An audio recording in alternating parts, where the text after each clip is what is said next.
All right. I'm at the Red House with Adonis Abdullah. What up? What's up, dude? How are you? I'm good. Am I allowed to look at the camera?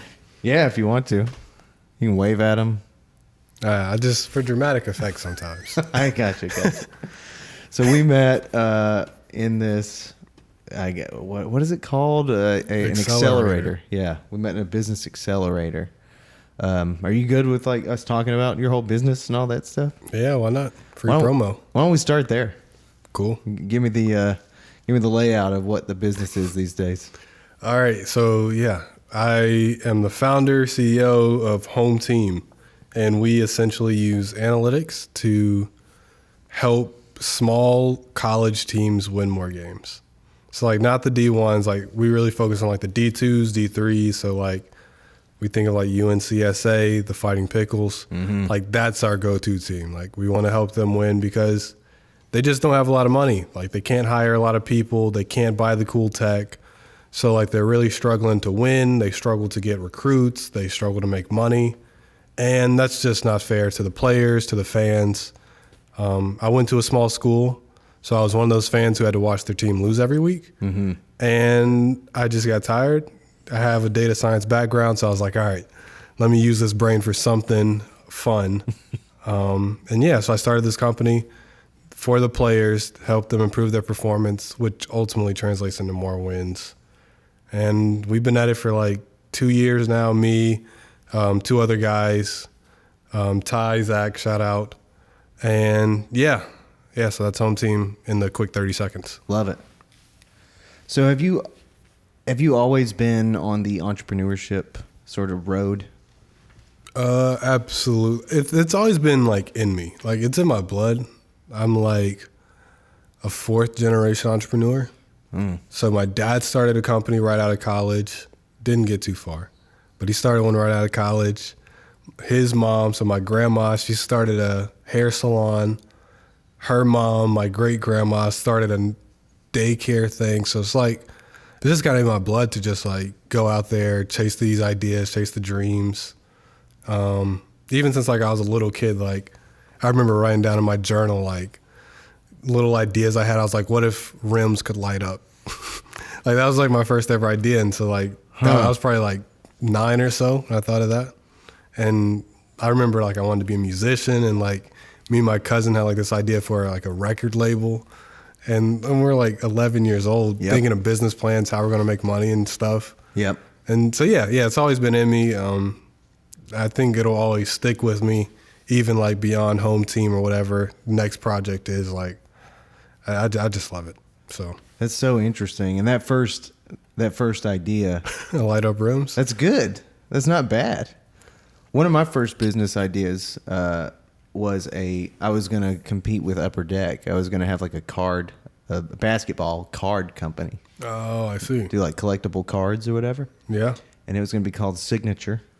That's and me and my cousin used to play basketball and like make these makeshift cards or whatever all the time. And that was kind of, that was like, for some reason, I've always had it in my head, when I see something that I like, the nature that I seem to have is like, I'm going to do it. Not just consume it, but I'm going to do it. I don't know why, but it sounds like you have a bit of that. Like, why was it not sufficient just to play basketball? Why you got to make a light up rim? Yeah, I don't know. I think I have no clue. I probably should have just played basketball and not try to be an entrepreneur. But then again, I'm not very tall either. Like I'm a measly 6 foot. I wouldn't have got very far. But like, I think it's just, I want to push the boundaries. I think when I find myself doing things, and like I'm good at doing some things, it's like I find these rules and it's like, why are we doing them? Because they've always been done like that. And like that pisses me off. And so I think like that's part of like where my like entrepreneurial mind comes from. It's like, what are the different ways we can do it? Why haven't we tried this? What would happen if we did try it? And it's just like breaking the rules in little ways. I guess it's like my rebellion against the system, I guess. Yeah. I'm too scared to speed, so I'll try to do something else. Yeah. I'll start a company. That'll show them. So is this that same spirit of like, hey, let's shake shit up. Is that also what you see in the entrepreneurship that's elsewhere in your family? Definitely, it came through with my dad for sure. Like his was like this entertainment company. He was in Greek life. He was in a fraternity, so his was like for them, and like their stuff is like really rigid with fraternities, black fraternities specifically. And so like he wanted to put on these like entertainment events that kind of like bucked the norm a little bit, but like was still fun and like a part of the culture. So like I saw it in him for sure, or I heard the stories of it from him, and like that resonates there. But I think up the chain, it was just kind of like, I'm good at this. And they did put their own spin on it, but it was just kind of like, I'm good at this and I know I can make the living. And I always think like generations try to make life better for the next. Mm-hmm. And so like my grandma worked hard in her hair salon so my dad could try to like make this entertainment company. Right. And then like he worked hard, so now I can, try to, help out these college sports teams or work on light up rims if I want to. Yeah. And it's just like, I don't know. I think that's kind of what it's looking like. That's how I reflect on the fam. And I guess the fam, it sounds like, would probably be encouraging of your exploration of creativity and entrepreneurial ideas and stuff. Yeah, 100%. Like they're supportive. They don't fully understand what I do, but like, I mean, it's pretty abstract. But like, yeah, they support it a lot, and they get uncomfortable sometimes because like they'll see me doing things that like they didn't do themselves, and so it gets to a point where like they aren't able to help me anymore. And what kind of stuff do you mean?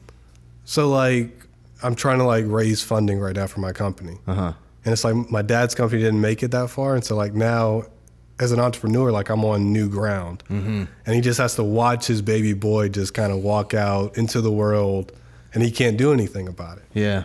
And a lot of credit to him, because like I know some people will try and pull their kids back when they get to that point because of that. It's scary. But like he does encourage it, and I'm very thankful for him. My mom too. Shout out to her. Yeah. I'm just talking about him, but she's encouraging too. But it's scary, and they try to like make sure that I'm aware and I'm not just like naive walking into the world blind. Yeah.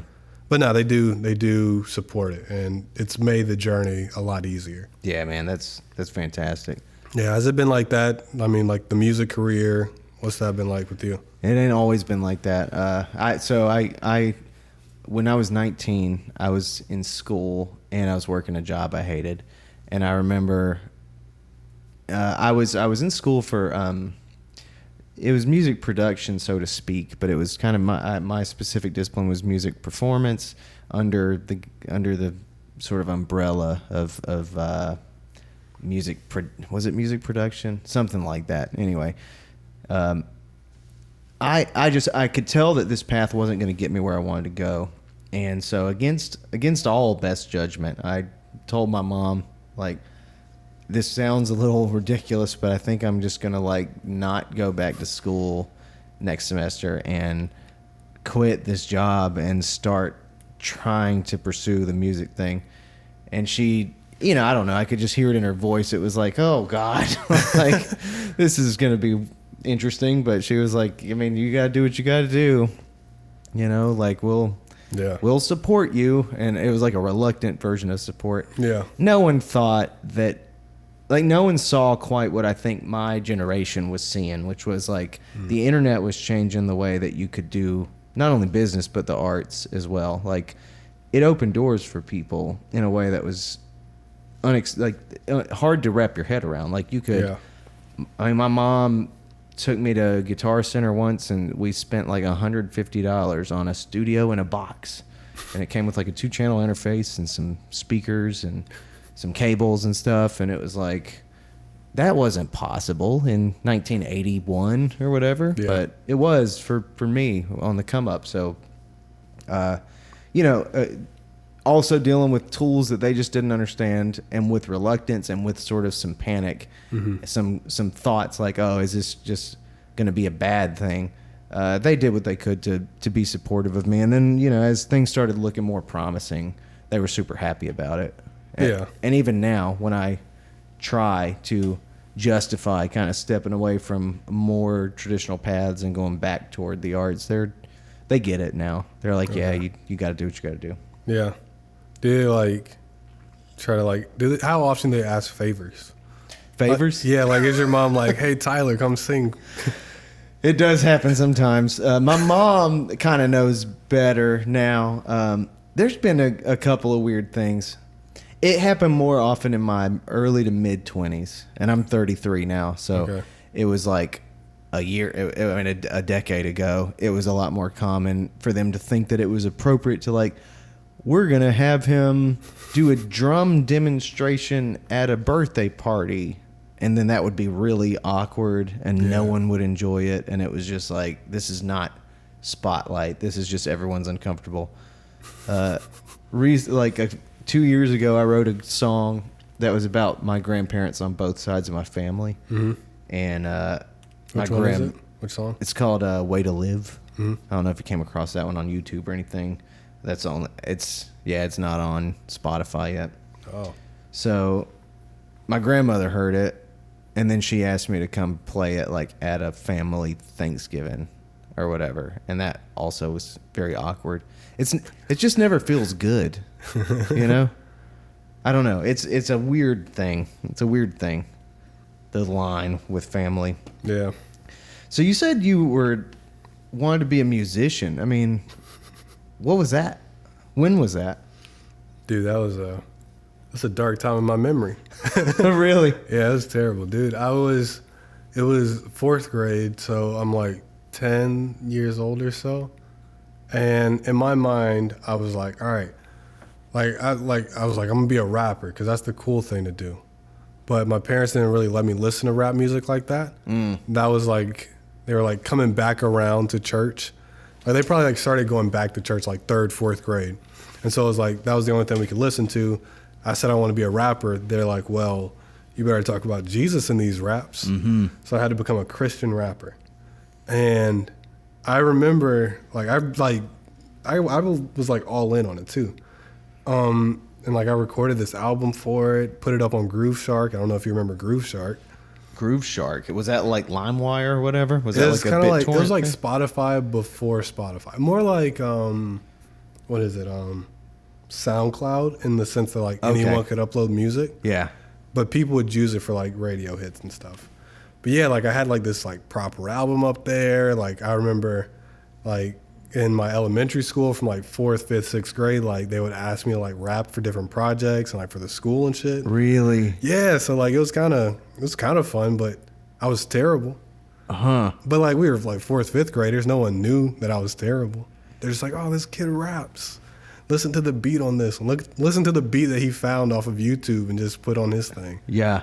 But yeah, no, like I was like, oh yeah, like, I'm gonna be this Christian rapper because it's the cool thing. Did you go by your name? What did I go by? I might have went by actually A3. My initials Adonis Abdullah, so 3 A's. So I think it was A3. A3 was my rap name. You got any raps you want to spit at us right now? Dude, I can't remember any of them. Conveniently, I can't remember. You said you were 10? Yeah, like 10, 11. All right. I'll say something I never thought I would say on this podcast, but I'll say it. So when I was in 6th grade, it was in the rap craze of the late 90s, you know, of like 1999 and 2000 or whatever. And yeah, so that was what we were all into as well. Yeah, dude. And I was definitely drawn to that shit. Like, I was already interested in lyrics at that time. And so, yeah, I started like coming up with rap lyrics and shit. Mm-hmm. And we would do that shit on the bus. That was the thing, man. Yeah. Wasn't Christian though. Yeah. Now, freestyling used to be fun. That was something we'd mess with. Really? Or like rap battles. Were you good at it? I was good for a 5th grader.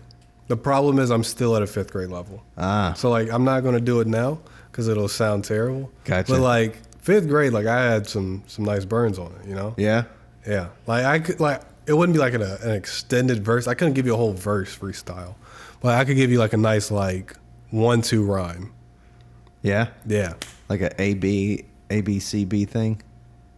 Like a line rhyme. Yeah. Simple thing. Yeah, I could do that. And like the back of the bus, like we'd be like, oh. Yeah. We tried that when I was in like 7th grade, and we were, as you can imagine, it just was horrible. Yeah. It didn't go very far, and man, so Interesting though. Interesting you bring that up. So there's been this interesting thing I've noticed. I mean, country music, you're country adjacent, I guess. Yeah, Would for that sure. be fair? Yeah. So like with this like pop country thing, like it's like getting a lot of hip hop influences in it. Oh yeah. How do you feel about that? I mean, you know, I'm not much of a separatist in that regard. I'm not like, You're not a purist. Nah, I'm not like music. Like walls must be maintained between them, because like all of them are kind of soups of lots of time of music traditions. Yeah. I think it's cool, and especially because there's like, you know, there's like cultural implications of it, of like overlap between culture, between like things that are perceived to be different cultures that aren't necessarily, you know. So I think the more of that, the better, but only if it's good. That's the one thing I can say about it. That's fair. It's not even exclusive to any country music that is like clearly clearly being influenced by hip hop or something, but all country music, all Nashville music seems to be suffering from something like stupidity, something like bad taste, just bad music. Fair enough. Yeah, well, I mean, what's your take? Follow-up question first. Okay. Would you add in some 808s on one of your songs? Oh, hell yeah. Word. Yeah, I actually have not any 808s. I have some synth-oriented music that I haven't really released that much, but I don't... Oh, shit. I just realized I have a song on Life Lessons that's kind of like an ode to rap, actually. Really? I guess... I don't know if you got that far into my stuff, Into but... the catalog. Yeah, so this is interesting.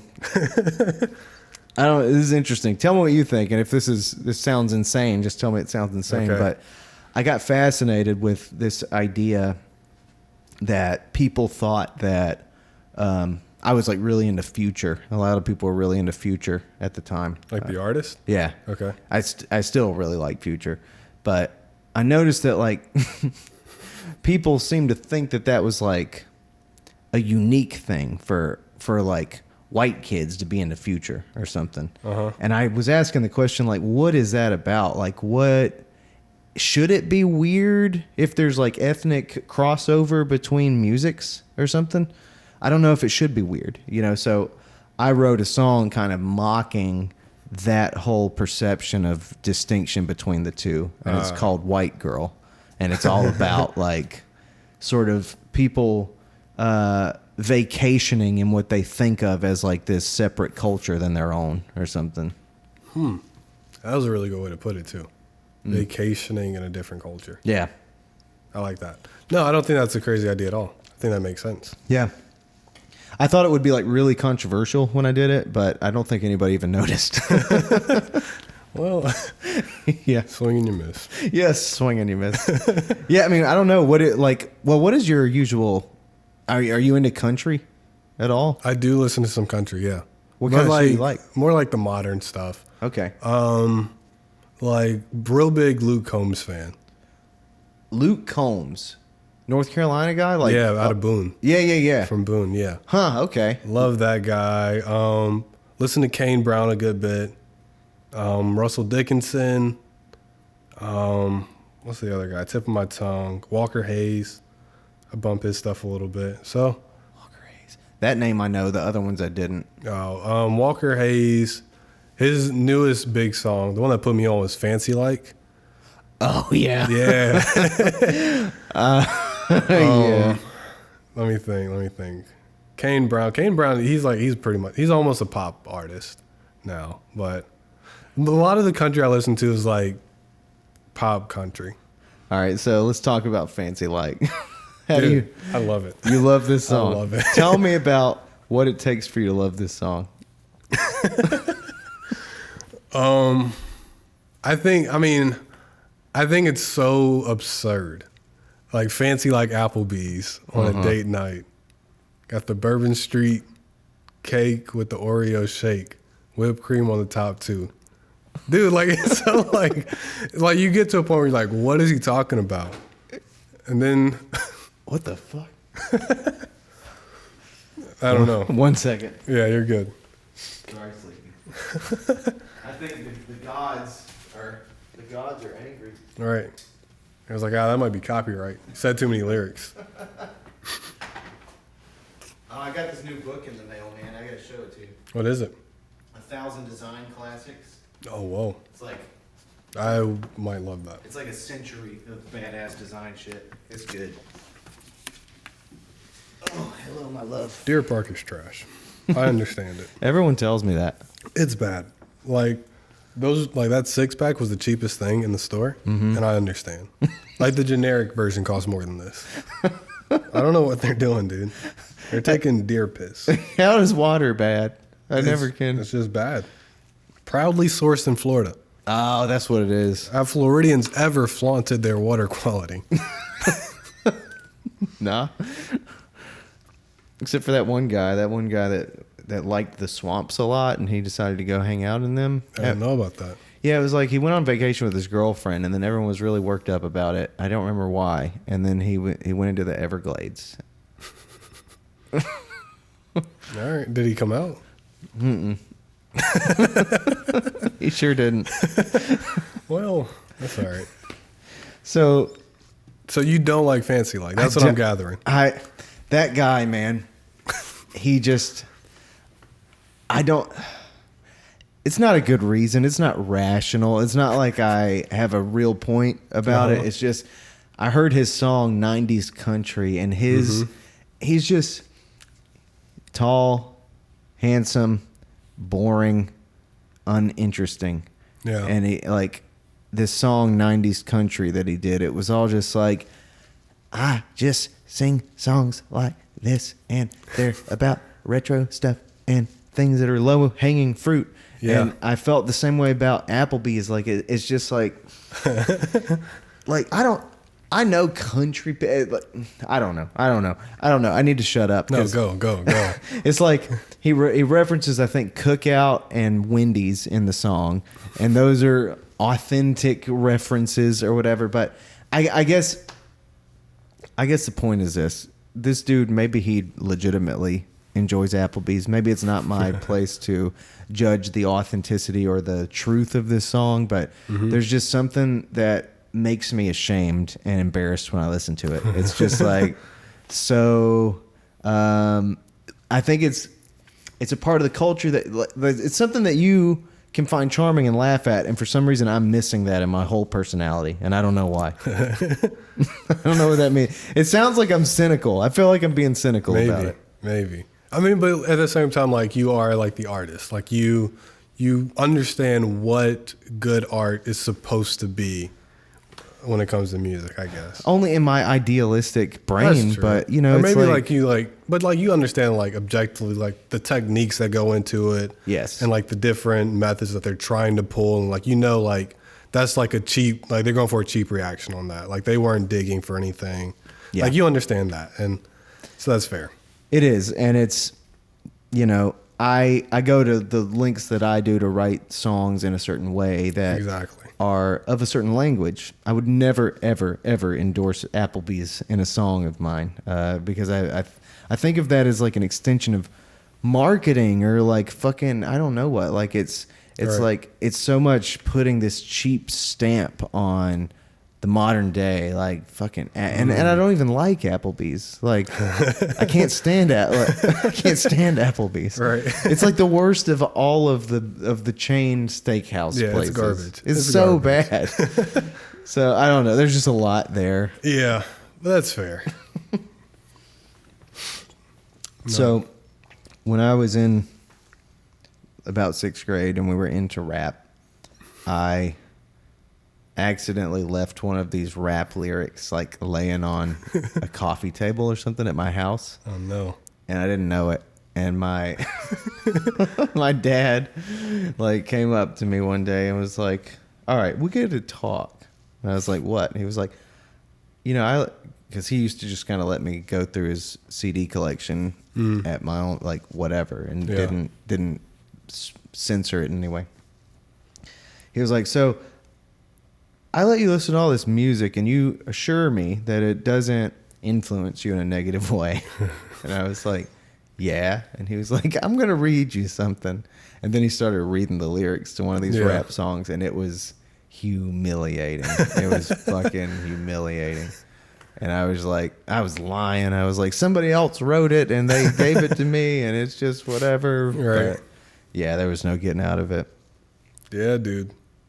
You should have been a Christian rapper. Oh, there's some really good Christian rappers. Have you ever heard God is doing a new thing?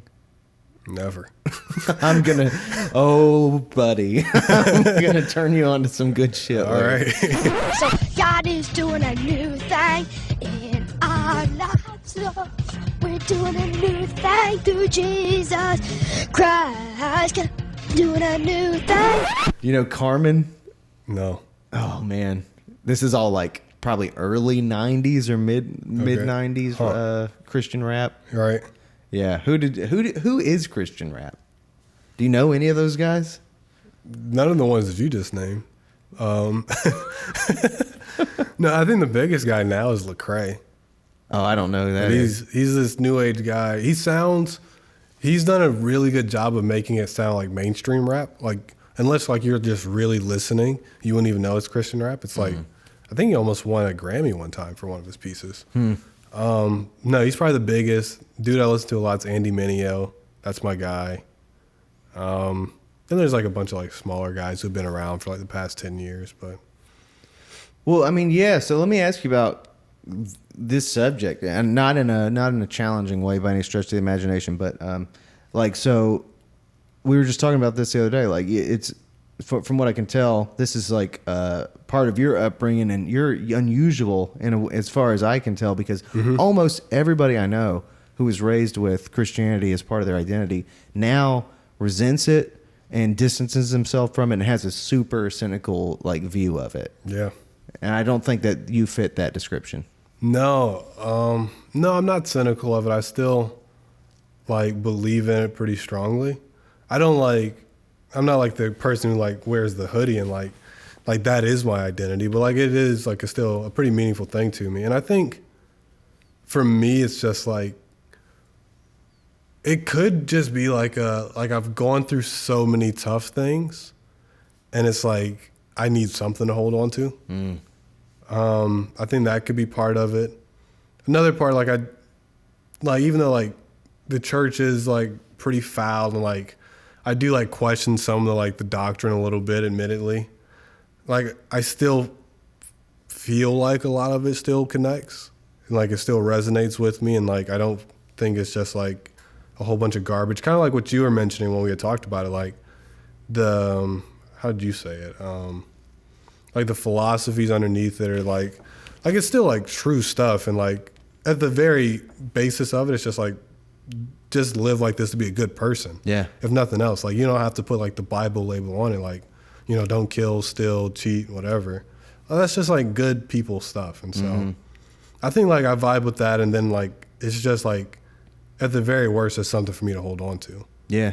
And it's like, as I'm going through like these like hard times, these tragedies, whatever, it's like to have some kind of reassurance that like one day it's going to be good. Like that'll like, it's enough to like just help me go through like the next thing. Yeah. So I think that's like probably what it is. But there's a lot about that that's really interesting to me. One is like, from the little I know about you, you're a very analytical person, science dude and like numbers guy and all this stuff. And then there's this thing that's like a totally probably different. It's very different. Yeah. It's almost illogical. Yeah. Yeah. and not in a judgmental or negative way, it's just one of those things that isn't subject to logic, maybe in the same way. I mean, you can't see it, like this idea of feeling it, like that's totally abstract. I think that's probably the better word. It's just completely abstract. And yeah, like data, like that's all like hard numbers and like it's factual. But yeah, no, it is abstract. And like, I think that's kind of those things like I do have to just like accept that for better or worse. I know like some people like they refuse to just accept it. Like that's a cop out of an answer, but it's kind of just like where I am. It's like I don't feel like I need to know everything. I don't need to know the answer to it all. Yeah. Like, yeah, I'm an analytical kid, but like, yeah, there's a whole lot in this world, in this universe, and whatever this is, like, I'll just never know it. And like, I just got to accept that. And I can put, my belief, my faith in something that I can, like, don't really know. And like, I'm gonna work throughout my life to like learn more about it, but that's about all I can do. Yeah, that's just how I view it. It's just like, I'm not gonna know it anyway. Yeah. So, is that hard? Is that foreign for you to allow it to have that space, or is it? I mean, I guess it's been a part of your life for a long time. So yeah, maybe that isn't weird by now. Yeah, I mean, part of it is like I grew up with it. Like, it's what I knew, so like I didn't even think to question it at first. But like, it is something like my girl, she'll push back on it sometimes because she's a lot like, hey Kaya, she's probably gonna watch this. Hey, this is my roommate. Thank you for loaning them out. No, but she was what you were describing. Like, she grew up with religion. She was super religious. Like, she could remember every Bible verse, like, front, back. But no, like, then, like, she got pretty skeptical with it, like, after some things happened in her life. Yeah. And, like, she'll push back. She's also a data science analytical person. She'll push back. She'll be like, how can you still believe this? Like, all the contradictions and stuff. And so, like, that it does test my faith. And I don't think that's a bad thing. It does get challenging now. Like, I got to think about it more, and like, I do have to, like, I got to defend my belief a little bit. Yeah. Which, I mean, I think it just makes it stronger. It could make it stronger. I guess in theory it could, like, persuade me away, but I think all around it, like, it just makes me more nuanced and like the understanding of it. And like, it's not just this blind belief, but like, I got to really think about this and like prove to myself that I'm not just doing it because my grandma told me to do it when I was 2. Yeah. So yeah. That exact sentiment is, I think, why I departed with it Right. when I did. And the interesting thing I found out was when I departed with it, it was like a violent departure. And I think that was just because of how much of my identity it was, or Yeah. I don't know exactly. I obviously don't know what kind you were raised with, but I was raised with a pretty fundamentalist kind of attitude about it. So, my attachment to the idea of its truth, of its like historicity and like factual truth and stuff was really deep, and it really depended on it being factually true. So the concept of like any of it being mysterious, any of it being abstract, any of it being like not having an answer for stuff, I remember that was a big thing for sure. It was more like a habit of coming up with answers. Like, you could never not have an answer, and not having one wasn't satisfactory. Yeah. So obviously when you kind of do that for the first time, you kind of go the other way with it, I guess. You end up being like taking on this attitude that's like having an answer isn't satisfactory or something. You just flip it when you challenge your identity in such a harsh way. So I went really hard. I was of the belief for a long time that religion was just like this poison in the world, and it was horrible for everyone. Yeah. And luckily I think I've advanced beyond the more superficial aspects of those beliefs, but so I guess my question is for me, faith, like I said, like bare minimum, it's just like it represents hope. Like, what does that look like? What did that look like for you? Like, if something crazy happened in your life, some like a tragedy, whatever it is, like, what do you fall back on? What do you hold on to? Yeah. Well, I ended up with this. I learned some stuff through this process that this is going to sound strange, man. I practiced this sort of nihilism, this sort of nothingism, this sort of like screw it all mentality for a long time. And at first that felt like rebellion, and eventually it felt like despair. But then I noticed a byproduct of this is that, I don't know why, but I've had some horrible shit happen with, lost family members and stuff. Yeah. And I just I don't cry, and I don't deal with it emotionally in the same way that I see a lot of other people do. And it isn't that I don't think that I'm particularly like bravely stoic. It's just that I seem to have I think as bad as as harsh as it might sound, I feel like letting go of some of the hope for me allowed me to get really serious about the reality of what I think I was experiencing. And so when someone I was really close with died, instead of me I noticed family members would say, one day we'll see this person again in heaven. Mm-hmm. I really didn't feel that way. And I would say, I'm not going to see them in heaven, or at least I don't feel as though I'm going to see them in heaven. I guess I won't say that I'm not. But I thought to myself, like, I don't have that peace. I don't believe that. Mm-hmm. But nonetheless, I can just kind of accept that they're not here. I can just accept that, and I can like appreciate that they were, but they're not now, and I can acknowledge that it sucks really bad that they're not here. Right. But for some reason, my attitude about all that, it became more hard-browed. It became more accepting instead of sad. That sounds the opposite of I think what you would expect, but that's what happened. No, I mean it makes sense though. But I think it is interesting to hear, like, to look at it just like very kind of objectively, factually almost. In this, like, they were here, time they were here was great, now they're not.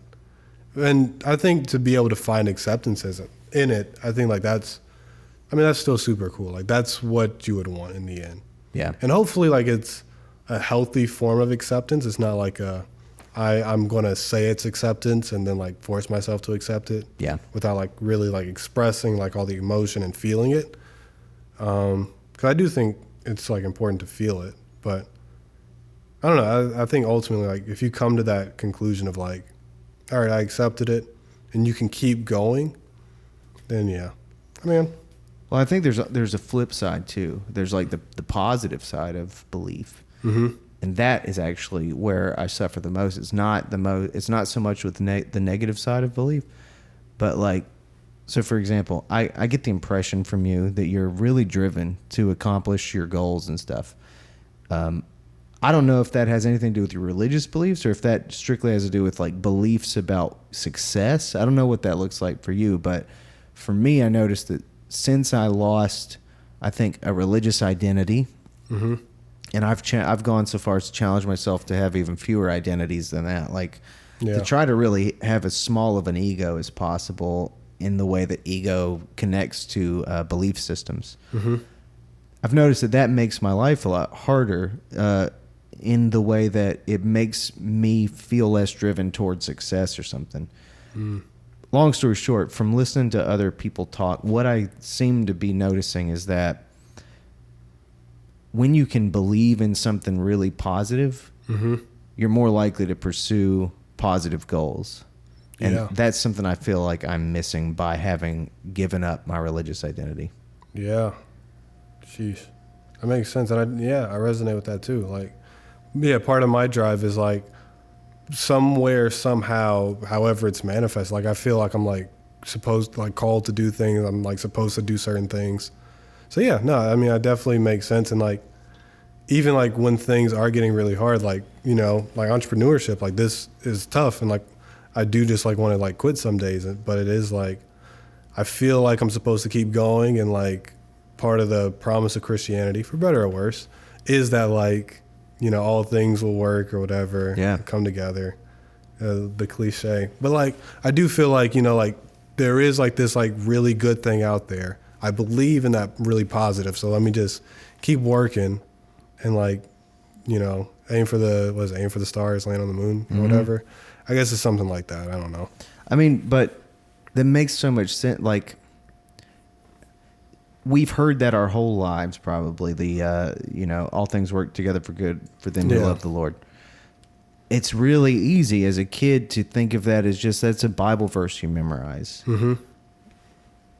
But when you think about like the what that does to the psyche, you know what I mean? Like a person who really tries to embody that belief and believe everything works together for something good, for a good plan, for like a good balance in the world. Mm-hmm. Somebody who doesn't believe that, I mean, that person is probably resentful and bitter and stuff. And it just seems to be a better path to be on to believe that. Yeah, but it is. I mean, it is a complicated verse though, and like that's a verse specifically like me and my girl will talk about a lot because it's there within it is like this implied like all things will work together for the good, and it's almost saying like the good is going to completely overshadow the bad, and like we talk about a lot how like the bad things still happen. Like something good will maybe come later in life, but the bad was still there and it's still going to suck a whole lot. Yeah. And I feel like, you know, as that verse is told a lot, it's just like, don't worry about the bad, forget about that because something good's going to come out of it. Whatever bad thing, like you lost a family member, like it's going to be good. Like don't worry about the loss so much, worry about the good thing that comes out of it. And so like it's a complicated thing. Like it is a hopeful verse, but like you could also become delusional with it. I see what you mean. So I don't. You think there's a potential? Yeah, and I think that's like most verses in the Bible. Like if you want to like just kind of like bubble yourself with that, or like with like a handful of these verses that just make yourself feel good without actually dealing with the realities of the world, and like, Yep. yeah, it's gonna be tough. I mean, that's cool. I totally wouldn't know what you mean. There's I think what people would call, I don't use terms like this usually, but I think it's what people would call like a toxic positivity, you know, that people could. You know, like toxic. It's just one of the, you know, anything that becomes like a cliche, like a hardcore cliche, like the same way people are talking about culture now. Like, yeah, they just like once I hear like the TikTok robot use it like more than 10 times, it's like, yeah, man, exactly. It's just like words become these things that are beyond that. They're like a club you're in if you use them instead of just like tools, you know? So I mean, toxic is a loaded term. It basically means that you're like on the left side of the spectrum in some way or something, you know? So you're aligning yourself with all these different beliefs.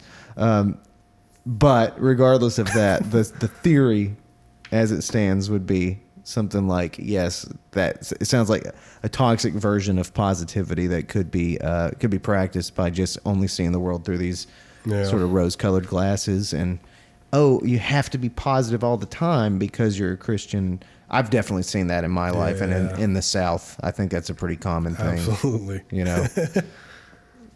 And that was something I probably couldn't fuck with when I went to a Christian high school, you know, so it was kind of an indoctrination station. And yeah, that's tough. Yeah, it wasn't great, and my education suffered for it too. Yeah. Was it like a public school? No, it couldn't have been, right?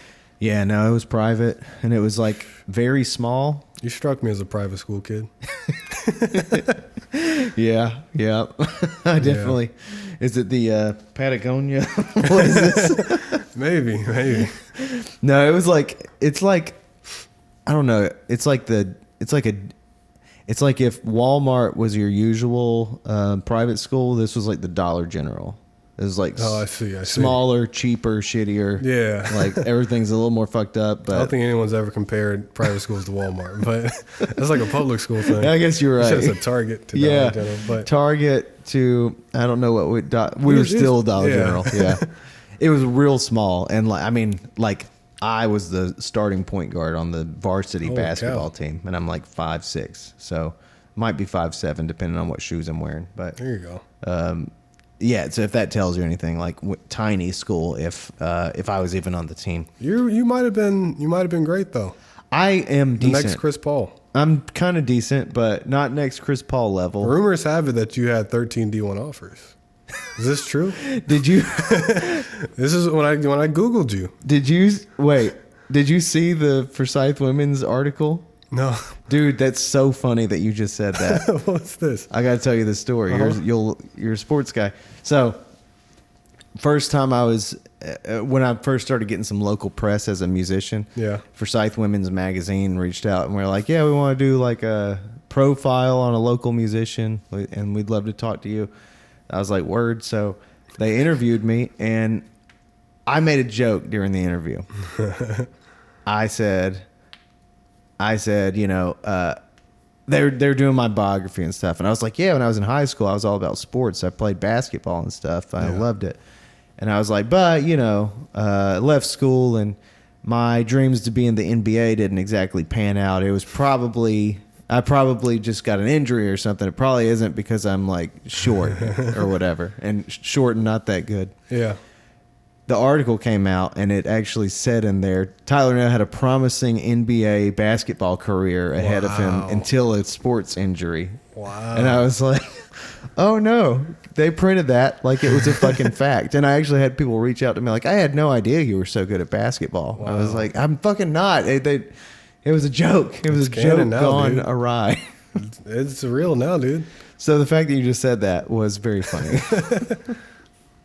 No, if you ever like get the Wikipedia page up, Yeah. I will make sure to put that up there. I appreciate it. What does a dude got to do to get his own Wikipedia page? Dude, it's hard. That was Yeah. my first internship. I was supposed to make Wikipedia pages for like successful people in Charlotte. And a lot of people got turned down. And they were very mad at me because they thought I wrote a bad article.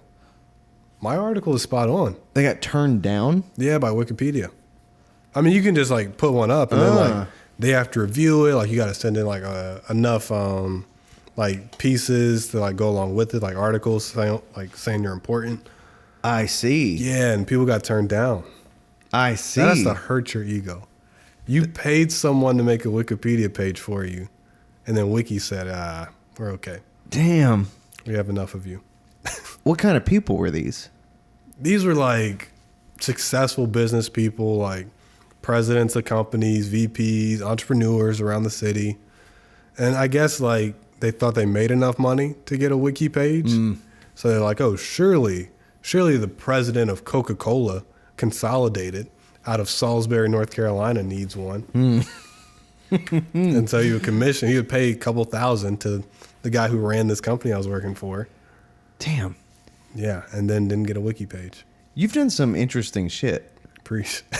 What's the other interesting shit you've done that I don't know about yet? Let me think. Well, my time on Wall Street, that was fascinating. So I was what was called a quantitative trading and research analyst. Worked for RBC Capital Markets, Royal Bank of Canada. Shout out to you guys, I guess. Yeah. What's up, guys? Sponsor the podcast. No, and so I worked in that role, and my job was to build this code, this essentially a bot that would trade stocks for the bank, and like it would trade it like within milliseconds. Like it would be like, oh, like the Apple stock just went up 0.5%, so let's buy a whole bunch and then sell it immediately to try and make like a quick $5,000. Damn. And it would do that like thousands of times throughout a day. Okay. Yeah, so that was like my job one summer. So that piece you said you made that. Yeah, I made like the software. Like I built the code. Gotcha. For it. Like they had like a team of us, and like each one of us were like supposed to build something. Mine was supposed to do like international stocks in developing countries. We were supposed to exploit them. Damn. Like Brazil, the Philippines, any BRIC country, Brazil, Russia, Indonesia, China. And so yeah, it was like, go find out their stocks and make us some money on this. Why did you leave Wall Street? Oh, because they were working me like crazy. Yeah. I was putting up 80, 90 hours a week. Yeah. Like I remember one time, like I stayed up a full 48 hours just to get yelled at by my boss at the end of it. And I was like, all right, this is no fun. It's like, let me do colored rims, bro. I don't want to get yelled light at. up. Right. What the hell? No, I mean, it was fun stuff. And like, that's probably like my plan B, I guess. Like if Just my finance? entrepreneurship fails, I can work at a bank. Yeah. They always need some people. Damn. But yeah. So, I mean, I'm picturing iconic Wall Street. Is that kind of the environment it was? Yeah. Yeah. 100%. People 100%. yelling, people looking at the screen. Yeah, on the trading floor, it's like that. And I remember, like, I got cussed out by my bosses a few times. Like, they were pretty tough on me. They should have. I lost us some money, a little bit. A little bit. Yeah, and so, like, it was warranted. But, yeah, no, it's exactly like you think. Oh, Jesus. Well, Yeah, good times. you said you really like New York, though. Oh, my favorite city. Yeah. Favorite city. I think it is like everything is always moving in New York. And like, I think part of entrepreneurship, like you have this like hustle in you, like you have this grind in you and like you love it. Mm-hmm. Like you hate going through it, but like you love it so much. And like I'm addicted to it almost. And like New York's just full of it. Yeah. Like even like down to like, you know, the homeless people are like they have a hustle going on. And like they have this, I'm getting to this money. I got some stuff to do. Like, are you gonna give me money or not? And it's like, I just love that energy of it. Yeah. It keeps me going. Like it pushes me because I know that like 2 blocks over, there's another kid with the same dream who's ready to work like the extra hour. Mm. And it's just like, it excites that competitiveness in me, that hustle.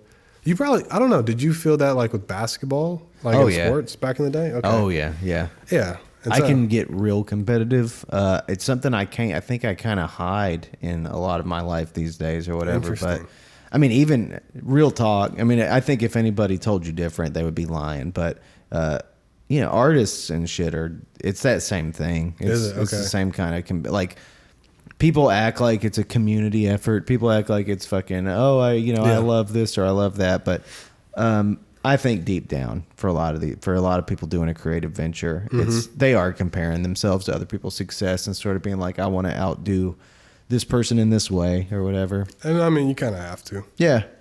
Like there's only so many hours in a day that someone can listen to music. Yeah. And yours has to be better than the other person they can choose from. So yeah, it makes sense. But I mean, that thing with New York, like that's what made it dope for me. Yeah, I get that. Have you ever been? I've been to New York. Yeah. I've spent a little time there. Didn't sound like you liked it. Oh, I liked it. I would say I haven't spent sufficient time in New York, you know? So like I couldn't tell you what a day in the life in New York was like or whatever. I like spent a night in the Bronx. I spent a night in Queens, I think. Was it Queens? Queens is sleepy, yeah. Could have been. Yeah, I think it was. Like so I was dating a girl who had family up there. We would like we would stay there on our way to Maine and stuff, and I see. You know, her family was cool, and I got to see more like the regular lifestyle of living in New York, and I got to go to like Central Park and shit like that, but I didn't really get to experience much of the city at all. Yeah, no, Manhattan was dope. I think for me it was just like all the movies and shows that like glorified it growing up, and just like showing like all the bright lights and like the smells, the foods, like just everything was like glorified. It was made to be this amazing thing. Yeah. And so I think it was probably more aspirational when I first went. It was just like, that's the big city. Like, I know I made it because I come from a small town, Mooresville, North Carolina. You're from Mooresville? Yeah, Race City, USA, baby. Oh, you told me that. I already asked you if my uncle was your teacher. That's right. Wait, who's your uncle? David Nail. He was a shop teacher at Mooresville High, or I think at Mooresville High or wherever. I feel I might have heard his name though. I didn't take shop. I'm not a shop kid. Yeah, I took fashion merchandising. Fashion merchandising. They have that in Mooresville. Yeah, like the floor above shop class. Wow. Fashion merch. I was in there. Didn't know. One of 2 guys that semester. Wow. I mean, it was a fun time. You're stylish. I get it. Preach, dude. I mean, you know, Target, free jacket, Carhartt. Is that the Microsoft? Oh, that's the Microsoft Carhartt jacket? Is that what that is? It is. Okay. Is that their what's it called? Work in progress line? I might be. I don't know. I just learned that they have like a streetwear line. Oh, they do. Yeah, they do for the employees on like our website. Yeah, but they were giving this away for free, so I got 3. Nice. I gave them as Christmas gifts. Nice. So where were we? Was it New York? Yeah, New York. Super aspirational. You're from Mooresville. Oh yeah. So I was from the small town. That took us off the road. Anyway. Yeah, so I was from a small town, and so just being able to get to New York, it was like, yo, I made it. Yeah. Like I know like the real world accepts me. Like I'm smart enough to do it. Yeah. And so like I remember first time I went to what is it called? Times Square. Like I remember like sitting down crying. Like just seeing all the lights, knowing like I made it. Really? Yeah. For real. And it's probably my favorite place on earth. Wow. Everyone hates Times Square. I can go there and just get lost. Yeah. I love it. But first time I ever went to New York, that was where I landed. Times Square, first night. I was with my cousin Jose. We had spent some time in Michigan, and he was like, he was just wanting to make the most of a trip. So he was like, we're gonna fly from Michigan to New York City, take the train from New York City back home. So we did. We took a fucking like first class little car, Nice. from New York On City. the Amtrak. Yeah. But we spent one night, and we got to Times Square, and we we like go to a bar. We're like, wow, everyone here is like super attractive. This is crazy. And we saw the red steps, and then like at like 4 a.m, I think we just went to a Sbarro and bought a bunch of pizza, and went to our hotel, and there was like loud music and sex noises, and like somebody was making a porn, I think, in the hotel floor where we were staying. So was pretty cool. Was that your camera debut? That was my camera debut. That was where I learned I needed to get into the movies. Yeah, nah, dude. You should have went a 99-cent pizza. That's my go-to. Oh yeah, 99-cent pizza. That sounds like your kind of thing. Yeah, dude, it's for real. Like you go in, give them $1. They give you a slice of cheese pizza. That's pretty nice. Might have some hair on it. Just flick, just walk out. You know. Fuck it. So what was some of your favorite shit to do in New York? Let's see. They had the Museum of Sex. They used to. That was a really fun place to go to because it was like an interactive thing. In not a weird way. No, but that was a fun one. Jersey City has the best views of New York because you can't see Manhattan when you're in Manhattan. So if you go across the Hudson, beautiful views, daytime or nighttime. I loved getting halal food. Doesn't matter the cart. I love getting chicken over rice with the white sauce. And then I think just like bouncing between the different boroughs. Like Brooklyn feels completely different from Manhattan, feels completely different from the BX, from Queens, from Long Island. Like it's just all so different. Like they really are all different cities, and like you feel like you traveled, different, states almost. Like just like culturally, like it's just so different. So if I was like to say like the top things to do in New York, like get 99-cent pizza, check out the views from Jersey City, go to the Museum of Sex, hit the 5 boroughs, and try to see if you can understand, the dialects in all of them. All right, here's a question for you. Who would you say are some artists that best represent your sense of New York? Oh, man. I mean, I feel like the obvious one is Jay-Z. Like, he made the whole anthem. Yeah. And by the way, that night when I went to Times Square, I don't know if this is normal or not, but we like cut on the TV, and it seemed as though there was a whole TV channel dedicated to talking about Jay-Z. Like I don't know what it was, but it was like the history of Jay-Z. He is a fucking important dude in New York. He is, bro. Like the important dude. Yes, no one embodies New York more than him. Yeah. I feel, at least not in the mainstream. For him, for sure. And I know you said that you haven't seen it, dude, but I feel like that whole Hamilton cast. I think that you haven't seen it, but the play encapsulates the American dream so beautifully. And like New York, I think, is also like the city that represents the American dream for so many people around the world. And so like listening to their songs, it's like that's the New York spirit told through a 1776 lens. Damn. I need to watch that shit, man. You do, dude. I was listening today to, was it today? I was listening recently to an interview with Chris Williamson, I think is his name. Is it? I don't remember. Anyway, there's this guy who does really great interviews. He's been kind of popping off for the last 2 years or something. He was talking to someone who, I don't know who the dude was. A buddy of mine actually sent me this interview.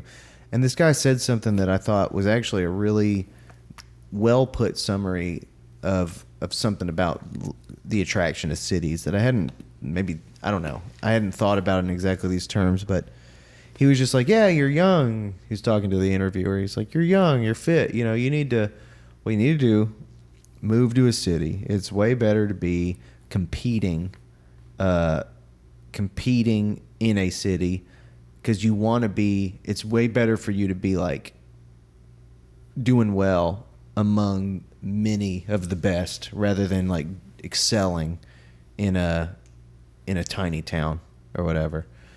And I guess I hadn't thought of it in terms of like your own personal craft. Like often I think of the city as like, people don't prefer the city because they just prefer the rural areas or the country or whatever. But there's also, I mean, it's so ballsy to put yourself in a position where you're like, I want to take my skills, like my craft and my brain and all this stuff to like the highest level of competitive existence that there is, like in a big fucking super populated city. Yeah, taking it to the big leagues. Yeah. Yeah, I think that definitely makes sense. Like, I guess for you, like that's probably like going to Nashville or something. For me in the sports world, that's, I don't know, going to like a Texas or something and trying to do it. Yeah, no, I think like that is a very real thing. And I haven't really heard that before either, but it makes total sense. And like, yeah, for a lot of people, or I guess for a lot of people, like you want to compete amongst the best. And I guess cities just naturally draw people in. Like the corporation's already there. So like, the high paying jobs are going to be there. And like all the kids from around the country graduating college or whatever will flock to these cities. So yeah, it's like you got to prove yourself amongst like the best talent. And no, that's definitely true. Like working at the bank, like I was surrounded by a bunch of like Ivy League kids. Like I went to little old UNC Charlotte, shout out Niners, the little public school, but like it's full of like these premier Ivy League kids who are probably top of their class in high school, top of their class in college, and it's like now we're working on the same desk. Like they're all working on the same desk, and so that totally makes sense. Whether it's finance or music or sports, like I could definitely see it. Well, speaking of competing, I guess, I mean, like, so you won this thing that we were in, this accelerator thing that we were in. You came in first place. Indeed. It was awesome, and that's what brought you back here, or part of what brought you back here. And you're actually you're actually living here for a short amount of time. Downstairs, below this. It's awesome. I love it. So, I guess what do you think is your path? Like, what's on? Do you know what's on the horizon for you, path wise? Absolutely not. Hell yeah. I know nothing about my future. I was actually trying to.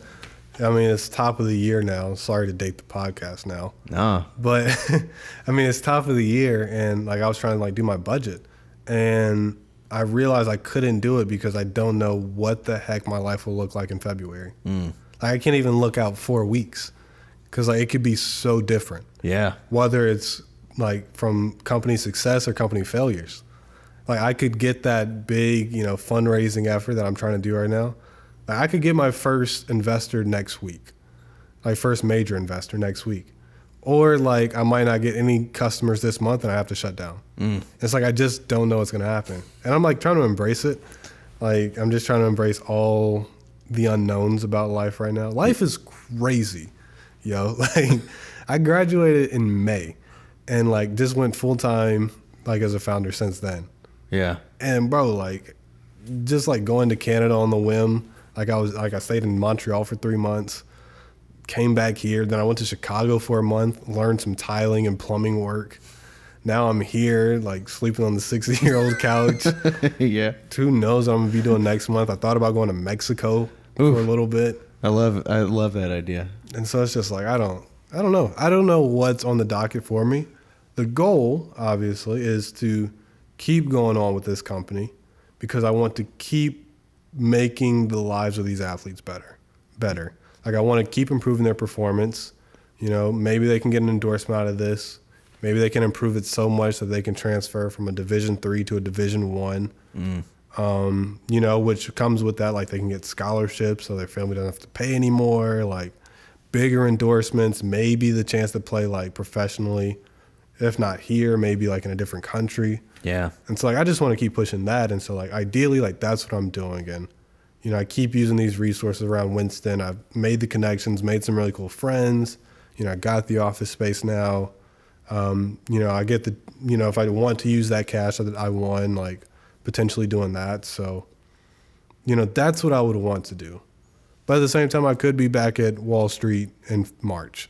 Sure. And so I have no clue what's on the future, but I think that's what makes this all really fun, really stressful, but really fun. Yeah. I mean, best case, worst case, like I'm gonna have awesome stories to tell my kids when they're complaining. Mm-hmm. It's like you can't complain about anything. like I was door dashing and delivering Amazon packages at 10 p.m. You sure are. In the middle of nowhere. Yeah. Sleeping on a 60-year-old couch Exactly. doing Amazon packages while you're running dealing with a puppy. Company. Yep. I inherited a puppy. didn't know that was happening. Nope. Yeah. Did I even tell you before you got here? Like, hey, there's a puppy here. No, I found out through an Instagram post. Yeah. I was like, oh no. Yep. She's a real pain. Oh, Marb. So life is crazy, bro. So like, what are some of the big lessons I guess you've got from the last few years? I mean,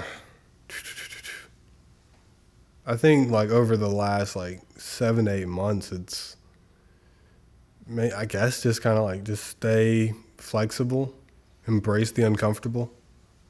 Like a lot of like my life now has just become really uncomfortable. I'm just doing things I've never done before, never thought I would do, don't have any blueprint for it, don't really know who to ask for advice. Yeah. And so it's just like embrace those because some really cool things have happened.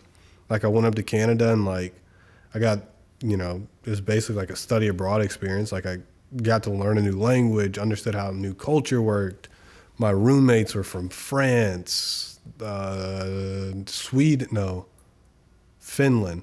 Yeah, from France, Finland, India, like eating new foods, climb new mountains. Like dope things can happen when you embrace the uncomfortable. And I think that's just been like I know that's how I want to live my life now. Like I don't want to ever be too comfortable. And like I want to lean into those things that are just going to challenge me and like make me feel uneasy inside and like have people question it. Absolutely. Because I mean, there's just been so many dope things to come out of it. Winning, that velocity accelerator, like I did not really think I was going to like join the program at first or like when I was going through it, I was like, I don't really know if like I want to keep going. I thought about quitting and like, but like I kept through it and yeah, I ended up winning it and met some really cool people along the way. So it's like, I just got to keep embracing it because there's going to be some positive things that happen. I mean, man, discomfort, it's a huge thing to master, and it's pretty cool that you're doing that. I mean, I think anybody in their right mind would probably suggest that in your 20s that's probably a really good thing to be doing. Yeah. It's like you're in a position right now where you're in between. You're no longer just a pure on the receiving end of everything and just a student that is subject to your parents and your teachers and everything. Exactly, yeah. You're out there trying to make some shit happen, and you're still in a position right now where it's like you can take massive risks and it doesn't, cost you a house. Right. That's like a good position to be in. Yeah, but it is easier said than done though. Yeah, I'm sure you know this too. You said you started your music career at 19. Like it is crazy. I don't know. Well, like, was it that? Like, did you feel that kind of stuff too, or were were you popping out the gate? Yeah. I mean, in the early years, it was like. Yeah, I was. No. In the early years, it was like.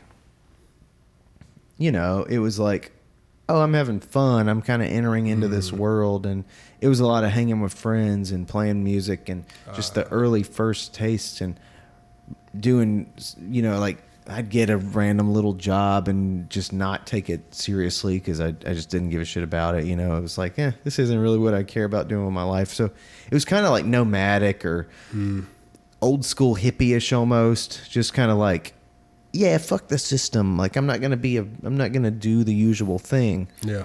And then as it started getting a little more sophisticated, then it became more like a proper adventure. Then it was like, oh, like there's something at stake here. And like, oh, we're loading up a car and like traveling on the weekends and driving all over half of the U.S. playing shows and stuff. Like This is more real. This is more like what it is supposed to be. And that was like into my mid-20s, maybe until I was like 26 or something. And, so those years, that felt correct. That felt like that's what you're supposed to do when you're in your 20s. And what I can tell you in hindsight is that I chose something above staying on that path. I chose something like an attachment above staying on that path, and I should have stayed on that path. Gotcha. And that doesn't mean you should if you choose not to or whatever, but I can tell you at 33, I lost some years that I wish I had just still been on that path at that time. Gotcha. Yeah. Is that I was going to ask you the follow up, like what would have been like the biggest piece of advice that you would give me now? You think that's it? That's probably it, man. Yeah. So, I mean, honestly, I mean, the life that you're living right now, the attachment that I'm talking about is actually to this house. I've loved living here so much. I love living out here in the woods and kind of being in farmland and being close to family and stuff. Yeah.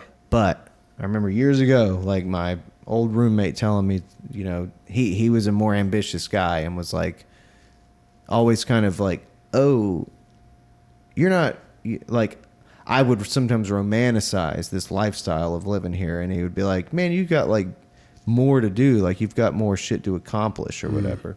You don't want to just fucking retire at 25 or something. But I was so in love with it here. Yeah. Then when he moved away and when my band disbanded, I was I could have done one of two things.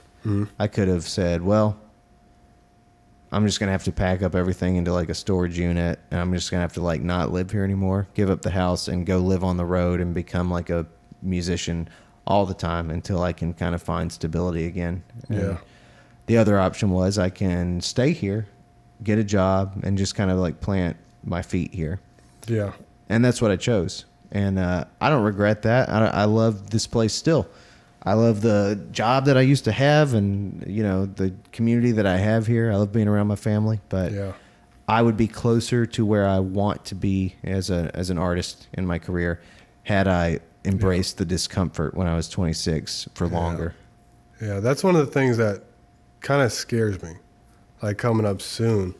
I mentioned to you off pod, my deadlines and what I was looking to do, and one of the things that scare me about going and getting the full-time job, getting that paycheck I've told you about, is that I'm going to find stability again, and I'm going to get very comfortable with it. Yep. Because I imagine it's super hard to go back to discomfort, after you've found all you've gotten the life that you grew up wanting. You get the job, you get the house, you get the support, the love, the family, all that. It's how do you step away from it? And that's kind of what happened to my first co-founder, Zach. Love the guy to death. Childhood best friend of mine, still great friends, love him. But he had his full-time job. He got it straight out of college. And, early last year we had the hard conversation, if we want to grow this thing, we got to go full-time, which means you got to step away from the full-time job. And for him, he really enjoyed that stability, that comfort. And I'm not going to blame him. That's what we all want. Yeah. Biologically, that's what we all want. As we think of was it not Pavlov. Yeah, whoever's triangle. That thing, the hierarchy of needs. Yeah, that. And so that, but that worries me though. Yeah. Rightfully so. I don't want to be so comfortable that I lose my ambition and lose the drive. I think especially in your 20s, you should probably respond to that in the way that your instincts are telling you to. You don't. It might be that you're young enough right now that you should avoid too much stability, because stability can be a bit crippling when it comes to the vision you might have. There is a way to do it. You could do that, and you could pay your dues. You could spend your time, and you could be like one of these guys that you hear about occasionally in the New York Times. It's I just dedicated 15 years of my life to living off of $20K, making $170K, and I retired at 31, and now I'm going to do whatever I want with the rest of my life. That's a very smart plan, especially if you want to be an entrepreneur and you can create that much income for yourself. Yeah. But if that isn't if your goal isn't to retire early, then it's, more usually the case that people spend their 20s investing in the skills they need to like have that vision that they want for their 30s. Yeah. What is it someone said? Somebody said, man, I wrote it down. What was it? Somebody said something like you spend your 20s. I don't know if I've got it. I don't think I've got it. I do have a different one though. That was probably going to be the most important thing said tonight. I'll find it. A different version of it is, you do what you have to. You do what you have to for a short while so that you can do what you want to for as long as possible. Mm-hmm.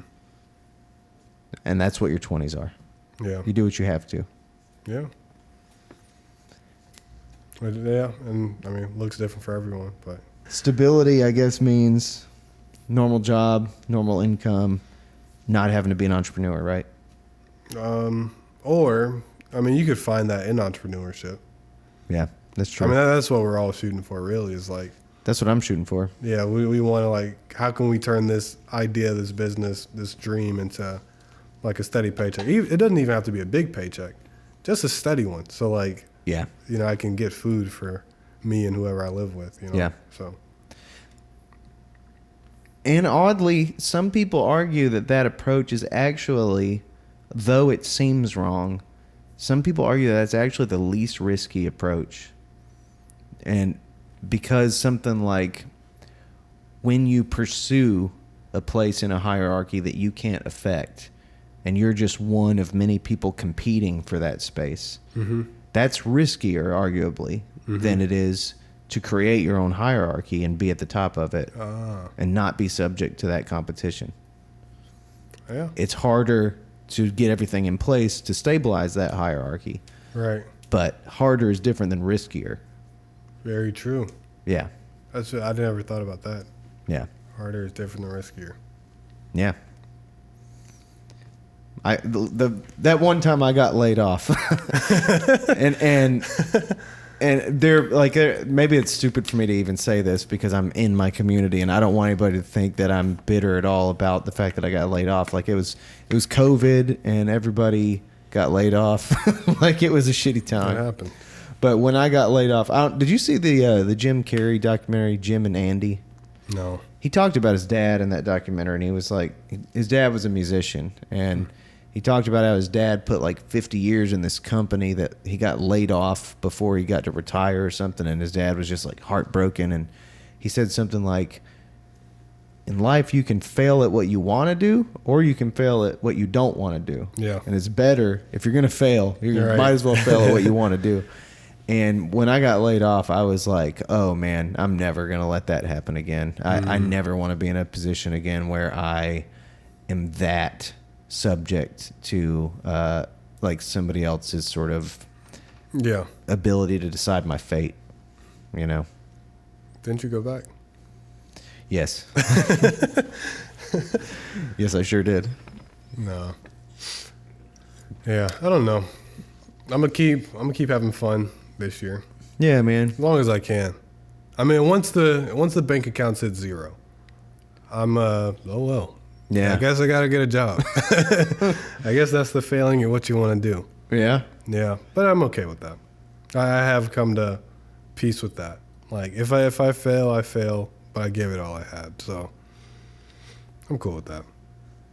I want to ask you some random questions. Shoot. I don't know why. This is the total opposite of what I thought that this conversation would do, but I just had a wild hair. A long time ago, someone suggested that I should ask people this question on this podcast, and I never have, but I'm going to ask you. If you had a time machine, what would you do with it? Time machine, what would I do with it? I want to go back to the prehistoric era. I want to see if dinosaurs are real. Yeah? I don't believe they're real. Really? Is this a very true thing about me? Is this real? This is real about me. Holy shit. Yeah. Now we got there. Are you familiar with what a stegosaurus is? Stegosaurus. I feel like, is that a STD? It is not an STD Okay. that I'm aware of. Uh-oh. Let me Google it. So it's like low to the ground, like short, wide legs, wide bodied, but it has the spikes on the back. Yeah. So, Do they go like this? yeah. Spikes all down, like from the tail all the way up to like its neck. Got you. I don't know how that one reproduces. Huh. How does the male get on top and not get impaled? Wow. You just blew my mind. It sounds crazy. But, I mean, hey. I'm going to be honest with you. I don't know the answer. Exactly. I've posed this question for 7 years yet to get an answer. 7 years. Yeah, 7 years. So hold up. Okay. Do you have a theory then about why? Like, so I've heard people say things. I watched the documentary about the race to uncover dinosaur bones. And I understand at least that there was a lot of controversy and a lot of phony shit going on back at that time. Absolutely. So is that a big part of what makes you say this? That is great supporting evidence. Okay. I really hold the basis of my thesis is that the Stegosaurus couldn't reproduce. It can't fuck. I don't acknowledge any of the other ones because they might have been able to. Okay. But I do think like the fact that no full fossil has been found, and like we just find a bone and then like they take one bone and construct a whole dinosaur. It's like that's a little ambitious, you know. That's a big leap. Yeah. Yeah, so I have some problems with that too. I love this. This is the best. What would you do with the time machine? I'm sure probably something productive. Dude, I just like I'm so excited that you don't believe in dinosaurs. I don't know. I wish I knew something. I don't know anything. Okay, what would I do with the time machine? I should have known that you would ask me this. I could shoot another question at you off the hip. Well, we'll do. Okay, that'll happen next. Okay. If I had to answer. Oh, clearly. This is cliche as shit, but clearly I would like go to some Bible time and see see what was going on, see how accurate the storytelling was. That's a smart one. Yeah, that's a smart one. Like I don't know if I'd get Which one do you think is the most cap? The most what? Cap. Young kids like lingo for like a lie. Oh, okay. No cap. Yeah. So no cap is like no lie. Okay. So which one do I think is capped the most? Yeah. Okay, so the one that's the most outrageous. Obviously, the most important thing to figure out is whether or not Jesus like claimed to be God and did miracles and stuff like that. So I would probably if you could only choose happened. Like one though. One moment. Yeah. Damn, that's a great question. Well, I'd probably have to say. I think I have mine, but it's like I don't want to choose this because I don't want the answer really. But I guess obviously what I would do is probably pick the day that he should have come back to the disciples. Yeah. After his death. That's probably also a really good one. That would answer the questions, it seems like. Yeah, that would do it. Yeah. I was thinking the Red Sea would be fire. That would be awesome. Like, you know how insane that would be to see a whole river just split open? Yeah, that would be awesome. That'd be dope. I think seeing the Ark, that joint had to be big. Uh-huh. They have one of those in Kentucky, though. Yep. They recreated that. My family's been to it. Word? Yeah. I haven't. They like it. I've never been. I don't think I could go. Fair enough. I don't like the guy that was involved with that whole effort. Noah? No. Kent Hovind or Kent? The person who made the museum? Yeah. Okay. It was either Kent Hovind or Ken Ham, one of the two. What'd they do? They're in the apologist camp we were talking about, and I just think that sometimes they're a little like too absolute. Definitely that, but they're like a lot of people. They'll go to dishonest lengths to make their case, and it's like if we're gonna talk, everybody just might as well be as honest as possible with each other. Like there's no need for us to try to trick each other. Yeah, so let's all just be real. And I think that apologists of all kinds tend to use unfair tactics with their language. Yeah, that's fair. Yeah. But so I'd probably try to do, or the last thing I would say, maybe the Garden of Eden, especially that'd be really cool. like if when God was supposed to have put the dude there with the flaming sword to guard it, I'd like to see if that. You want to see the gate? Yeah, I want to stand outside and see I think it was called a cherubim. Mm-hmm. I want to be there and see that. Interesting. I absolutely love the idea, and this was depicted in a movie called The Fountain. I love the idea that somewhere hidden on Earth is the entry to Eden, and that like it's still guarded by some force. Yeah. Some like powerful fiery force. Yeah, that'd be dope. Yeah. I haven't seen that movie though. You said The Fountain? The Fountain. Yeah, it's great, man. I've got it if you want to watch it at some point. VCR? DVD. All right, bet. Yeah. So what's your random question? Okay. So say you're starting a country. Uh-huh. And we're doing a fantasy draft. Are you familiar with fantasy drafts? Yeah. And you had to pick a leader for your country. Oh, yeah. Past or present. Who are you taking? I really wanted First to just... overall pick. I wanted to like without blinking, I'd be like, obviously Trump. But I didn't. Dude, I in my freshman year seminar class, I posed the same question. Really? Yeah, I didn't fully read the textbook. So I was leading the discussion and I didn't read the textbook all the way. So I was just like saying wild stuff to keep us talking. Uh-huh. And no, I was like, Hitler would definitely like outshine Martin Luther King. Like, I'm taking Hitler before I'm taking him. Jesus Christ. I was like, just like we'd make it very far as a country. We wouldn't do the right things, but like our economy's strong. Jesus. Our military is equipped. I don't know if we can keep that. Oh, I'm going to keep it. Unless you don't want me to. You're good. What's a brand? What's a personal brand? Yeah, man. We're No. Yeah, but I was just saying like dumb stuff that I didn't believe in. Important that I clarify this. Yeah. I'm going to end up like Alex Jones with a, right? with a Kanye situation. I'm like, what the hell did we just talk about? Who would I pick? First overall in the country fantasy draft. Your leader is. God, it sounds so cliche for me because like people will roll their eyes about this. But a person whose judgment I trust and leadership skills I think are possessed and trustworthy, I'd probably pick this. I might would pick Jordan Peterson. Jordan Peterson, really? I might would pick Jordan Peterson. Really? Yeah. That's an unproven pick. Yeah.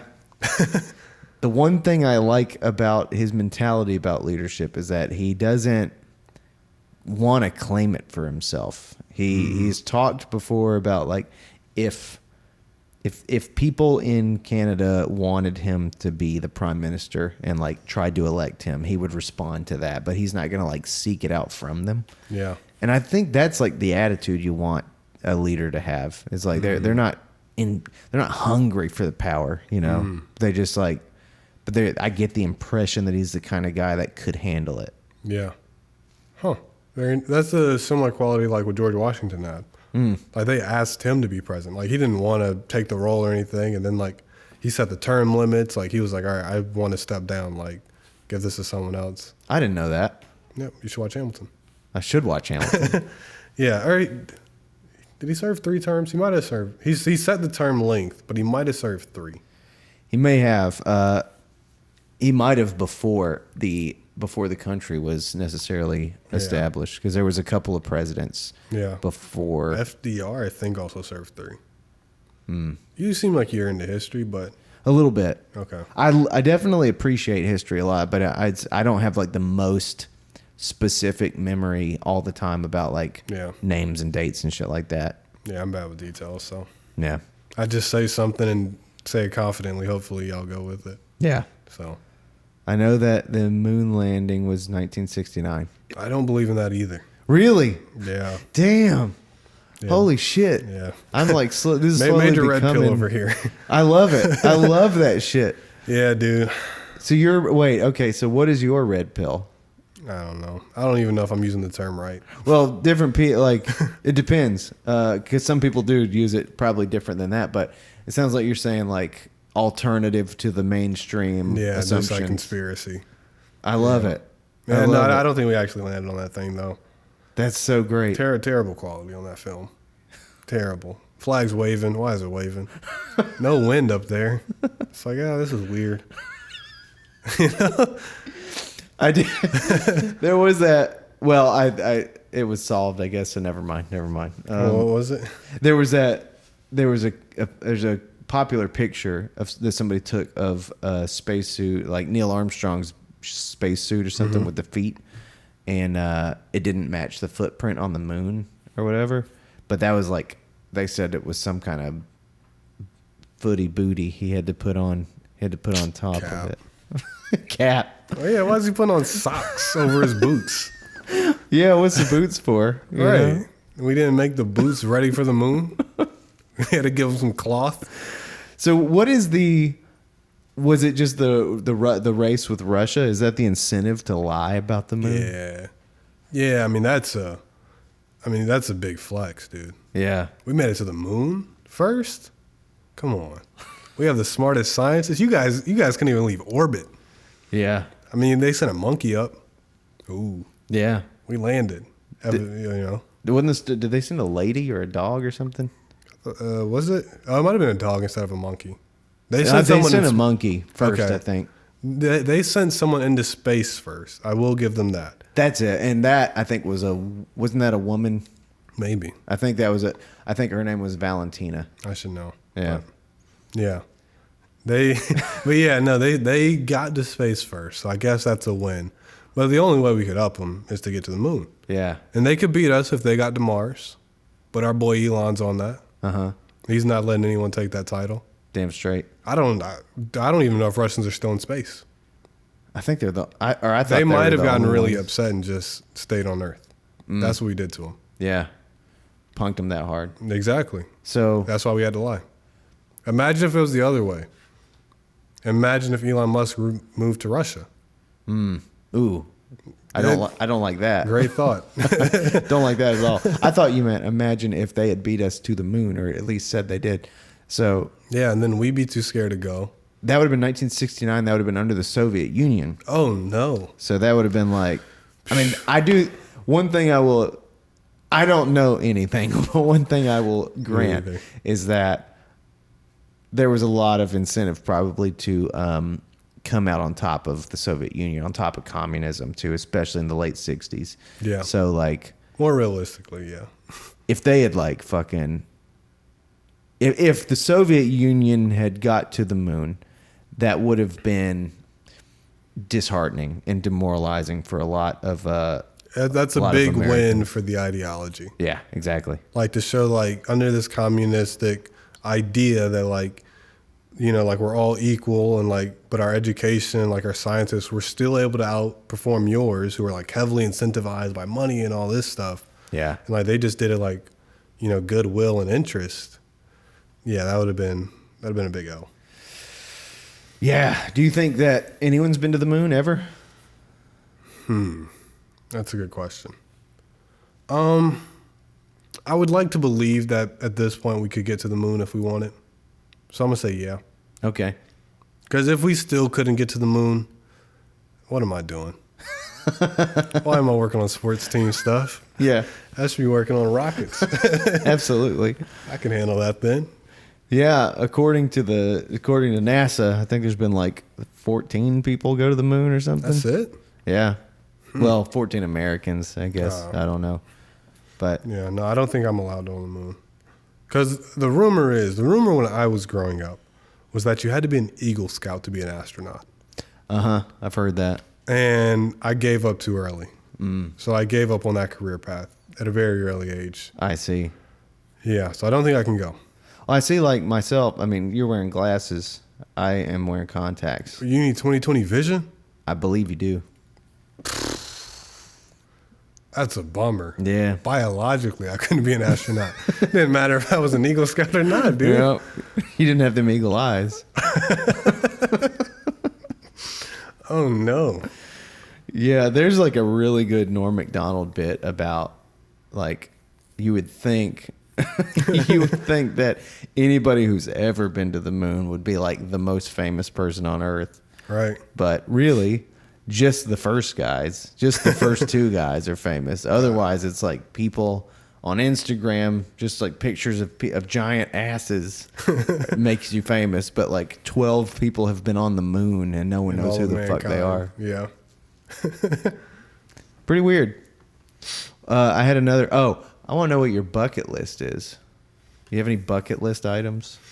I want to go to the one that I'm pursuing the hardest right now is I want to go to every state in the country. Definitely want to do that. More ambitiously, I want to go to every country in the world. That'd be sick. Antarctica's definitely up there. My girl, she wants to go there very badly. Probably won't happen for like another 20 years. Ugh, that scares me, bro. Antarctica? Mm-hmm. Or women? Maybe a little bit of both. Why is Antarctica scary? It just scares me, man. It just scares. It's like so far away, way down there in the Pacific, and worst ocean and shit, worst weather in the world. Like, oh Jesus! It just in my head, it's like this barren horror. This like, Yeah. that's like my imagination of hell on earth. I think it's just Really? like that. There's a few, like a volcano. A giant volcano is really scary to me. Really? A gaping hole in the ground that is filled with fire. That's When you pretty say it scary like to that. me. But I have an Antarctica's irrational up there. fear of water towers, though, so I can relate. Wait, what? Yeah, dude. So, okay. This fear started maybe middle school, high school, which is probably a little too late to develop that fear anyway. But I didn't know how they worked. And I thought the bulb at the top was just full of water. And I was like, oh my gosh, imagine being stuck in one. It's just completely dark. You're drowning and you don't even know which direction's up. You're just pushing water for nothing. I was like, that's the most terrifying thing ever. I mean, I've learned how they work now. They're not just full of water. Like you can actually be inside of one, but it's crazy. Crazy fear. I guess drowning in the dark is what I'm afraid of, But that makes sense. That makes sense. sleep. It does. I get it. Thank you. Like, I know I have fears probably comparable to that are just like, just lacking just a little bit. Like when you think of something in a certain way, it can be really terrifying for Okay. sure. But I digress. Every state, every country. Oh yeah. So like, how many states have you been to? Probably like 20 or so. Which one's your favorite so far? Maybe Portland or Oregon. Sorry, Oregon might be my favorite state. Oregon's really dope. It's just beautiful, like from corner to corner. Has the city, it has the mountains, has the beach. I haven't been to like the big ones like Texas, California, so I still got to hit those. But yeah, that was dope. And Colorado was really nice too. I want to go there really bad. You haven't been? No. Wow. You know, that was amazing. I enjoyed seeing the mountains and stuff there too. So She's being all weird. Whenever you do make it to Texas, whenever you make it to Austin or somewhere, you should let me know. I might try to meet you down there. there we go. Or San Ann. Yeah, San Ann, Galveston, Yeah. Houston, wherever. I just I like Texas a lot, man, and I'd like to Yeah. to go back. I need to get back there. She Or is get there. But looking at me judgmentally. We'll stop talking soon, I guess. yeah.